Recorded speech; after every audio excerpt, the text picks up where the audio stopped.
Hello, नमस्कार दोस्तों। तो आज एग्ज़ाम के बाद मैं पहली बार इतने दिनों बाद या कहूँ महीनों बाद आउटिंग पर निकली हूँ। तो हमारी जर्नी शुरू होती है और टनल से। ये है और टनल जिसकी लेंथ अप्रॉक्सीमेटली 2.9 किलोमीटर है। इस टनल से शुरू किया हमने अपनी डेस्टिनेशन तक पहुँचने का सफ़र। टनल के अंदर ऐसे लगा जैसे हम पहाड़ को चीरते हुए आगे बढ़ रहे हैं। कभी कभी ज़िंदगी में बस निकल जाना ज़रूरी होता है। ना कोई प्लान, ना कोई प्रेशर, बस खुद के साथ, अपनों के साथ एक छोटा सा सफ़र। आज का ये व्लॉग उसी सफ़र की कहानी है जहाँ मंजिल से खूबसूरत रास्ते हैं। तो हम जा रहे हैं आज सजला वाटरफॉल जो कि कुल्लू मनाली में है। तो ये रोड कुल्लू मनाली के लिए है और आज का मौसम भी इतना सुहावना था। बीच में बादल आ रहे थे, कभी धूप लग रही थी। तो ये पहुंच गए हम टकोली टोल प्लाज़ा के पास जो कि आजकल बंद पड़ा है। और अब ये पहुंच गए हैं हम नगवाई और नगवाई से लेंगे हम 4 लेन वाला रोड क्योंकि वहाँ से जाना ज़्यादा स्मूथ होता है क्योंकि दूसरी ओर से ट्रैफिक बहुत ज़्यादा लगता है और हम ही इसी रोड से जाएंगे। और ये देखिए हमारी प्यारी ब्यास। तो बाद में सोचा क्यों ना हम थोड़ा बहुत कुछ खा लें। गृह कुंज है यहाँ का नाम और यहाँ आपको चाइनीज़ मिलेगा पर आटे का सब कुछ, आटा मोमोज़, आटा चाउमीन। तो यहाँ बैठ के हम कुछ खाने।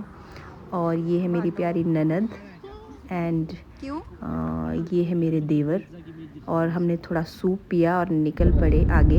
तो ये है मेरा प्यारा कॉलेज जहाँ से हमारी बहुत सी यादें जुड़ी है। Kullu college, government degree college Kullu. तो जो ये पुल है यहाँ से जाता है कुल्लू के लिए रोड। तो हम निकल रहे हैं मनाली की ओर और रास्ते में मिले हमें राफ्टिंग करते हुए टूरिस्ट। और ये है गवर्नमेंट पॉलिटेक्निक कॉलेज जहाँ जो मेरे साथ देवर है वो यहाँ एज लेक्चरर है। और ये है प्यारा सा हॉस्टल, आई थिंक ये लड़कियों का हॉस्टल है। तो रास्ते में हमें बहुत सुंदर सुंदर पहाड़ मिले, बर्फ़ से ढके पहाड़ और बहुत सुंदर सुंदर घर मिले, एक से बढ़कर एक घर मिले। जैसा कि आप देख रहे हैं, देखिए। और ये आगे वाला घर भी बहुत सुंदर था जो मुझे बहुत पसंद आया और बिल्कुल प्लेन जगह पे। और फिर हम आ गए जंगलों के बीच, चारों तरफ सिर्फ पेड़ ही पेड़ और खामोशी, शहर का शोर यहाँ आकर कहीं खो सा गया हो। जैसे जैसे हमें जंगल मिलते जा रहे थे, पेड़ मिलते जा रहे थे, हमें लग रहा था कि हम अपनी डेस्टिनेशन के बहुत नज़दीक हैं। और आपको भी शायद ये नज़ारा बहुत सुंदर लग रहा होगा। वाटरफॉल जाने से पहले आपको गांव में विष्णु जी का एक सुंदर सा मंदिर मिलेगा। बहुत शांत और पवित्र जगह है और पहाड़ों के बीच में ये मंदिर मुसाफिरों को बहुत सुकून देता है। तो हमने भी मंदिर में विष्णु जी के दर्शन किए और बहुत सुकून मिला। और यहाँ बाहर भी एक छोटा सा मंदिर है, वहाँ भी हमने दर्शन किए और हमने मंदिर की परिक्रमा की। तो अब हम निकल गए हैं अपनी डेस्टिनेशन की ओर। तो जो ये सामने आपको पेड़ दिख रहा है बड़ा सा, ये है अखरोट का पेड़। अब पहुंच गए थे हम जंगलों के बीचों बीच। और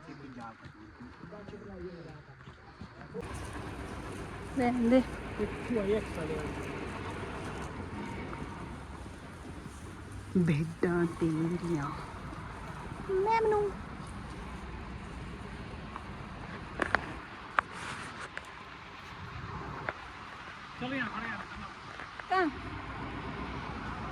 यहाँ। और ये मिली हमें रास्ते में कूहल।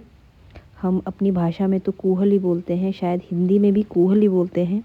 हिमाचल में मैक्सिमम आपको ये हमारे पहाड़ी इलाकों में कूहल देखने को मिलेगी जो हमारे मेन पानी का सोर्स होता है। इस कूहल का पानी बह रहा था और इतना सुकून मिल रहा था इसकी आवाज़ सुनकर। और मेरे दिमाग की कश्मकश शांत हो रही थी। इसे और कहते हैं हमारे यहाँ कूहल। सब बोलते हैं ना कूहल, ये ना।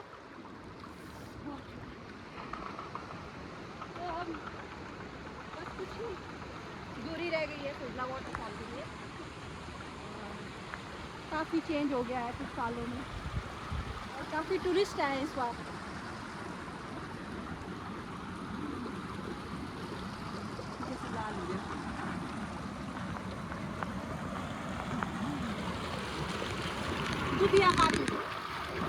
Oh my God!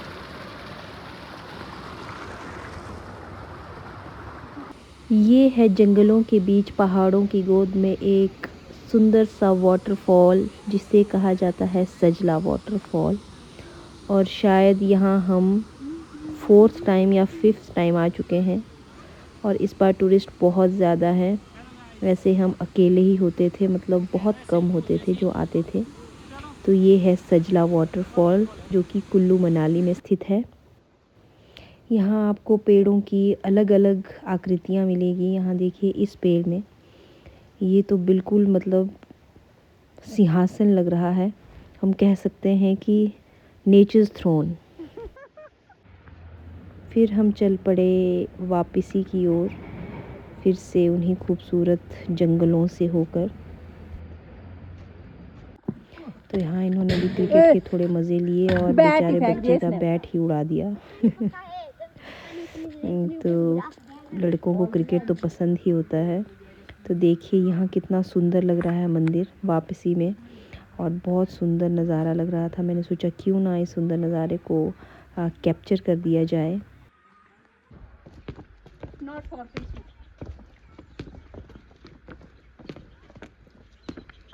हमारा बैठक का था। नहीं आपसे छूटने वाला।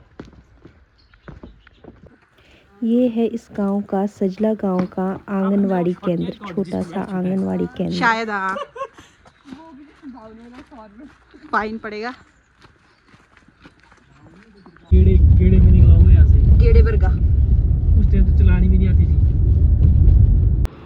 तो यहाँ हमने टी ब्रेक लिया था और मैंने सोचा क्यों ना रायसन के इस खूबसूरत नज़ारे को कैप्चर किया जाए। तो ये है रायसन का सुंदर नज़ारा। ये है ब्यास नदी के किनारे और कितना प्लेन और शांत इलाका है, और मैंने इसे अपने कैमरे में कैद कर लिया। एंड ये है हमारी चाय। ये तो मानना पड़ेगा, सफ़र तब और खूबसूरत हो जाता है जब साथ हो अपने लोग, बिना किसी फ़िल्टर के, और हंसी मजाक करते करते कब निकल जाता है पूरा दिन पता ही नहीं चलता। तो अब 3 मैच लगा दिए। 9 मैच में हरा दिया। यूजर के हिसाब से जीता रहा वो, जिस यूजर का फोन है। Sad reality of chat GPT guys. ये है रायसन ब्रिज। तो ये रास्ते में मिले हमें करतब दिखाते हुए पैराग्लाइडर्स, और मुझे तो इन्हें देख के ही डर लग रहा था। ये भी एक प्रकार की कला होती है जो हर किसी के पास नहीं होती, और हर कोई अपनी तरह से क्रिएटिव होता है। तो कभी कभी ये जानलेवा भी साबित होती है, जैसे कि आपने कुल्लू मनाली साइड इंसिडेंट देखे ही होंगे। तो मुझे तो बहुत डर लगता है, मुझे तो देखने में ही बस अच्छा लगता है, मैं कर नहीं सकती हूँ ये सब कुछ। तो हाँ, ये निकल पड़े हम फिर वापसी की ओर। वापसी में और हमें अंधेरा हो गया था बहुत ज़्यादा। आई होप आपने भी मेरे साथ इस सफ़र का आनंद लिया होगा और नेचर की खूबसूरती को निहारा होगा। तो thank you all for watching my video. Love you all. Thank you.